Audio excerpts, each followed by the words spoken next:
কী কী হইতে পারে 4 × 9 4 নং 36, আর একটা হইতে পারে 6 × 6 6 6 36।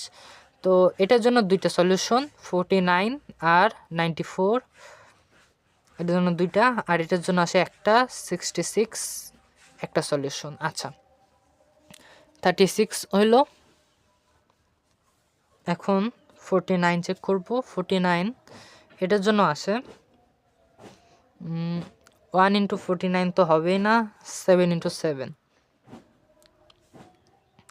তো এটার জন্য আমাদের সলিউশন আসবে একটাই 77, তো এটার জন্য একটা। আচ্ছা এখন 64 এর জন্য আসবে 1 × 64, এটা তো হবে না। 2 × 32 এটাও হবে না। 4 ×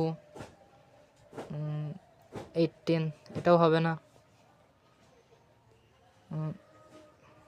18 না, 4 × 1 আর 16, আচ্ছা এটা তো হবে না। তারপরে 8 × 8, আচ্ছা 8 × 8 এটার জন্য একটাই সলিউশন 88, এখান থেকে আসে একটা সলিউশন। আচ্ছা 64, এখন লাস্ট কেস 81। আচ্ছা 81 এর জন্য 1 × 81 তো হবে না।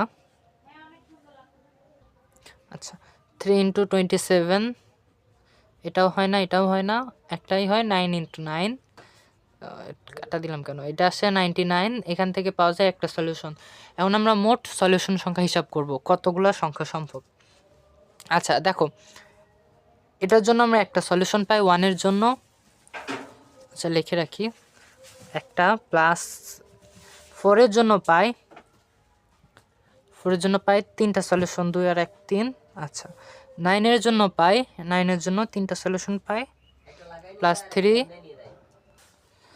16 এর জন্য পাই প্লাস 3। 25 এর জন্য পাই একটা ওই প্লাস 1। আচ্ছা 36 এর জন্য পাই 3টা। 49 এর জন্য পাই একটা। 64 এর জন্য পাই একটা।